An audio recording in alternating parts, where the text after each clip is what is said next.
मरकुस रचित सुसमाचार 11वां अध्याय। जब वे यरूशलेम के निकट जैतून पहाड़ पर बैतफगे और बैतनिय्याह के पास आए, तो उसने अपने चेलों में से 2 को यह कहकर भेजा कि अपने सामने के गांव में जाओ और उसमें पहुंचते ही एक गदही का बच्चा, जिस पर कभी कोई नहीं चढ़ा, बंधा हुआ तुम्हें मिलेगा, उसे खोल लाओ। यदि तुमसे कोई पूछे यह क्यों करते हो, तो कहना कि प्रभु को इसका प्रयोजन है और वह शीघ्र उसे यहाँ भेज देगा। उन्होंने जाकर उस बच्चे को बाहर द्वार के पास चौक में बंधा हुआ पाया और खोलने लगे। और उनमें से जो वहां खड़े थे कोई कोई कहने लगे कि यह क्या करते हो, गदही के बच्चे को क्यों खोलते हो? उन्होंने जैसा यीशु ने कहा था वैसा ही उनसे कह दिया। तब उन्होंने उन्हें जाने दिया। और उन्होंने बच्चे को यीशु के पास लाकर उस पर अपने कपड़े डाले और वह उस पर बैठ गया। और बहुतों ने अपने कपड़े मार्ग में बिछाए और औरों ने खेतों में से डालियां काट काट कर फैला दी। और जो उसके आगे आगे जाते और पीछे पीछे चले आते थे, पुकार पुकार कर कहते जाते थे कि होशाना, धन्य है वह जो प्रभु के नाम से आता है, हमारे पिता दाऊद का राज्य जो आ रहा है धन्य है, आकाश में होशाना।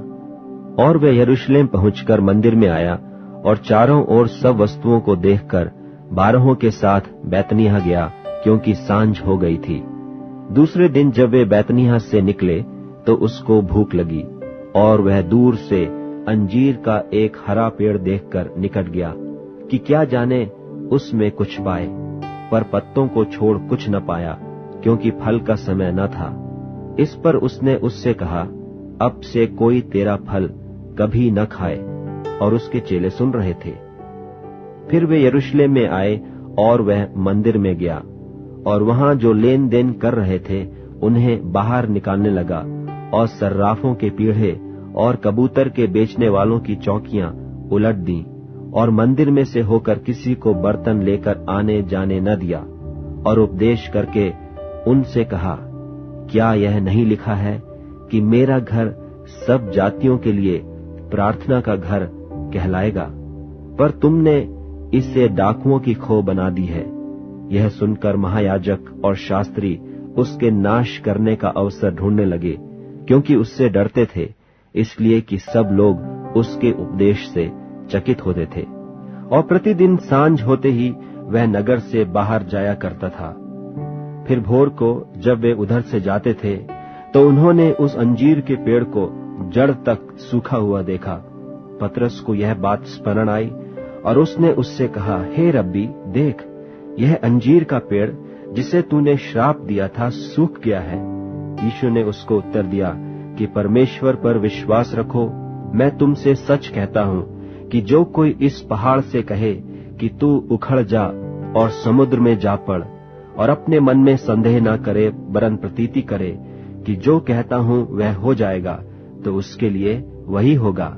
इसलिए मैं तुमसे कहता हूँ कि जो कुछ तुम प्रार्थना करके मांगो, तो प्रतीति कर लो कि तुम्हें मिल गया और तुम्हारे लिए हो जाएगा।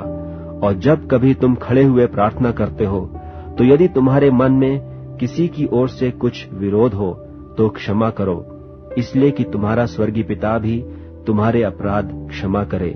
और यदि तुम क्षमा न करो, तो तुम्हारा पिता भी जो स्वर्ग में है तुम्हारा अपराध क्षमा न करेगा।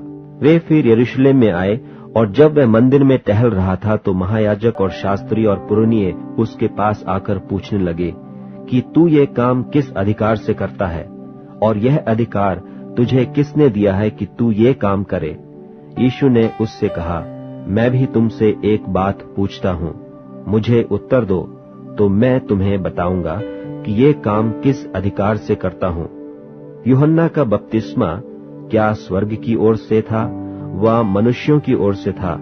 मुझे उत्तर दो।